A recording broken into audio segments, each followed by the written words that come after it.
Et oui, aujourd'hui, c'est Bénédicte, vous l'avez dit, une maman un peu inquiète. Elle nous dit, mon fils de 18 ans veut prendre du muscle, il va à la salle de sport régulièrement, il mange beaucoup de viande, dont du blanc de poulet. Et depuis peu, il prend aussi des protéines en poudre. Est-ce que cet excès de protéines peut être dangereux?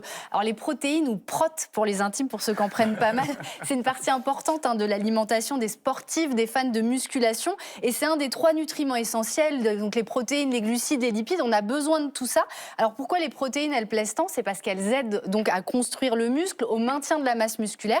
Et cerise sur le gâteau, plus on a de muscle, plus on va brûler de calories, même au repos. Du coup, on peut prendre des protéines, mais il y a aussi des recommandations. Ouais, Est-ce qu'on peut donner quelques ordres de grandeur? Bien sûr, je vais vous montrer. En gros, on considère, regardez, que c'est entre 1 et 1,2 grammes par kilo par jour. Et que pour les gens très sportifs, donc en l'occurrence comme le fils de Bénédicte, on pourrait aller jusqu'à 2 grammes par jour. J'ai pris 2 personnes, totalement au hasard. Regardez, on va voir très concrètement ce que ça donne.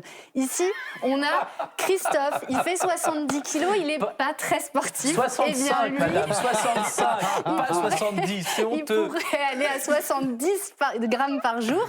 Et on a Anissé qui, lui, est bien plus sportif, mais qui fait le même poids. 75, il m'a sifflé, il a 75. Bon, je ne vous ai pas pesé avant, c'est au doigt mouillé. 70 kilos pour Anissé, vu qu'il fait du sport, il pourrait aller à 140 grammes, lui, par jour. Bon, en tout cas, vous êtes vrai. Vous êtes vraiment On est magnifique. Bah oui. On est magnifique. Vous êtes beau. Franchement, j'adore. Ces protéines, on va parler tout à l'heure des poudres, mais on peut les trouver dans les aliments, le poisson, la viande, les œufs, le fromage, le lait. Bref, il y en a un peu partout. Absolument. Et on va regarder dans une assiette, dans tous les aliments du quotidien, exactement ce qu'on peut trouver. Ici, vous avez donc 100 grammes de poulet. Et bien là, vous allez trouver 25 grammes de protéines. 2 œufs, ça c'est aussi quand même un bon apport. Vous avez 12 grammes ici. Alors, vous en parliez, on en parlait tout à l'heure, la whey, les fameux shakers de protéines. Dans un paquet comme ça de 30 grammes, et bien là, vous avez 23 grammes de protéines. Donc, c'est beaucoup. Et on termine avec ces yaourts hyper protéinés. Et bien là, vous avez 18 grammes. Et ce qui est très important, c'est de répartir l'apport de protéines tout au long de la journée dans chaque repas. Bénédicte est inquiète justement quant à la consommation excessive de protéines de son fils. Qu'est-ce qu'on peut lui répondre? Alors, c'est vrai qu'il y a eu longtemps des inquiétudes sur l'excès de protéines et le lien avec le rein. Donc, j'ai appelé le docteur Diana Kadouche, qui est nutritionniste, qui s'est montrée rassurante. Elle m'a dit que consommer beaucoup de protéines ne va pas créer de maladies chroniques si on est en bonne santé. Là où peut y avoir un risque, c'est si l'excès s'accompagne déjà d'une maladie rénale. Là, il faudra surveiller. Et en revanche, et ça c'est vraiment intéressant, selon elle, au-delà de 2,5 grammes de protéines par kilo, eh bien, le corps n'absorbe plus toutes ces protéines. Donc si on reprend notre jeune homme tout à l'heure de 70 kilos, s'il va au-delà de 175 grammes par jour, il n'y aura pas d'effet ni sur le muscle, ni sur une meilleure performance. Mais vont où alors celles qui ne sont pas absorbées? Elles sont éliminées en fait. Elles sont éliminées Par les reins ou par les selles. En fait, on se débarrasse des protéines dont on n'a pas besoin. Mais le message qu'on peut donner à Bénédicte, c'est que moi, je préfère que son fils s'intéresse à son alimentation, fasse de l'activité physique, plutôt qu'il n'en fasse pas. Donc le seul conseil qu'on peut donner, c'est d'être sûr qu'il est bien dans sa tête et dans son corps et qu'il ne soit pas à la recherche de performance en disant « je suis jamais assez musclé ». Là, peut-être qu'il faut consulter, mais pour les apports en protéines, on peut la rassurer et on peut rassurer tous ceux qui consomment justement cette whey qui ne pose pas de problème tant que vous n'avez pas de problème de rein. Merci beaucoup Rim pour toutes ces précisions. Comment on fait pour vous écrire? Alors donc rim@allodocteur.fr et vous avez le numéro WhatsApp 06 58 75 04 71. Blague à part, c'était vrai, vous faites pas de sport Vélo en ce moment, quand du même. vélo. Puis là, je suis en train de monter un appareil de muscu à la maison pour plus ressembler à ce que je viens de voir. Très clairement, là, ça vient de me motiver. Mais alors, j'ai un coup de boost gigantesque. Anissé, vous faites du sport, vous faites beaucoup de vélo, vous. J'ai fait beaucoup de sport et j'en fais beaucoup moins, sauf maintenant je me muscle plutôt les doigts parce que je passe plutôt mon temps à taper sur un ordinateur. Les Mais Vous j'ai savez fait qu'il y a beaucoup de des sport. vélos où on peut écrire Oui, on en même peut temps, écrire en ça même c'est temps, pas oui, c'est mal. vrai. C'est vrai. Ce sera la prochaine innovation, non pas technologique, mais que vous pourrez utiliser la De prochaine fois. bien-être. De bien-être.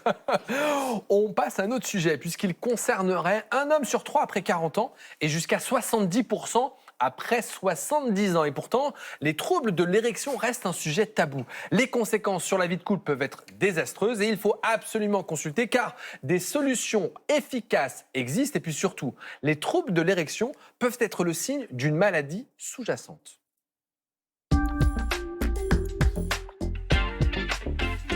Et pour nous éclairer sur ce sujet, nous sommes avec le docteur Sabine Roux. Bonjour. Bonjour. Vous êtes chirurgien urologue à l'hôpital Cochin, ça se trouve à Paris, c'est la PHP. On a reçu plein de questions, mais vous pouvez encore les poser par SMS au 41 555 ou avec le hashtag SantéF5. Et notre témoin du jour, c'est Yacine. Bonjour. Bonjour. Alors, on va raconter brièvement votre histoire. Vous avez quel âge, Yacine? Une quarantaine d'années? 46. 46 ans. Vos troubles de l'érection ont débuté en 2022, donc il n'y a pas si longtemps que ça. Ça arrivait assez rapidement, puisque un matin, vous êtes réveillé, et paf, il n'y avait plus de rien. Il y a pas de... Je me suis retrouvé tout seul avec une verge qui ne monte plus. Et Plus d'érection matinale? non, plus d'érection matinale. Et c'était le premier signe de il y a quelque chose qui ne va pas. J'ai été dans le déni pendant quelques semaines. Et je me suis dit, pour lever le doute, je vais consulter quelqu'un pour être sûr que... On va revenir sur la suite et Ouais. savoir qu'est-ce qu'on doit faire. Mais ce Ouais. symptôme de manque d'érection du matin, puisque les hommes ont très souvent une érection le matin, est-ce que ça doit déjà alerter? En effet, ça peut être un des premiers signes d'alerte. Ces érections réflexes que tous les hommes ont classiquement quand ça fonctionne bien, quand on a des nerfs et des vaisseaux qui fonctionnent bien. Et donc, en effet, ça fait partie des premiers symptômes qui amènent en général à consulter. Ah, vous avez des hommes qui... Pardon. À partir de combien de temps, parce que ça arrive parfois dans la semaine, que Oui, c'est vrai, rien ne se lève? Alors, Alice a raison, c'est vrai qu'on se réveille... Enfin, je sais pas. Pas tous les matins. Pas tous les matins. régulièrement, mais pas tous les matins. À partir de combien de temps il faut s'inquiéter? en général, si ça dure depuis plus de 6 mois. Ah, quand Ah, même, oui. il faut que ça traîne. Mais si on est un peu dans la force de l'âge, on se dit, allez, j'ai 40 ans, 45 ans, et que je n'ai plus d'érection pendant plusieurs jours, est-ce que ça peut suffire déjà à nous alerter? Non, on ne Non, s'inquiète il faut pas plus que attendre ça. un peu quand même. 6 mois, Ouais. d'accord. Malgré tout, Yacine, à ce moment-là, vous vivez une période un peu compliquée. Vous venez de vous séparer de votre femme, et donc vous vous dites que c'est peut-être dans la tête. Vous Ouais. avez mis ça sur le compte du stress? Exactement, sur le compte du choc de ce qui venait de se passer. Et j'attendais, j'observais un peu ma verge, voir ce qui se passait. Et je me rendais compte qu'elle réagissait plus comme avant. Et j'avais l'impression qu'elle était vide. Et c'est ça qui m'a vraiment inquiété.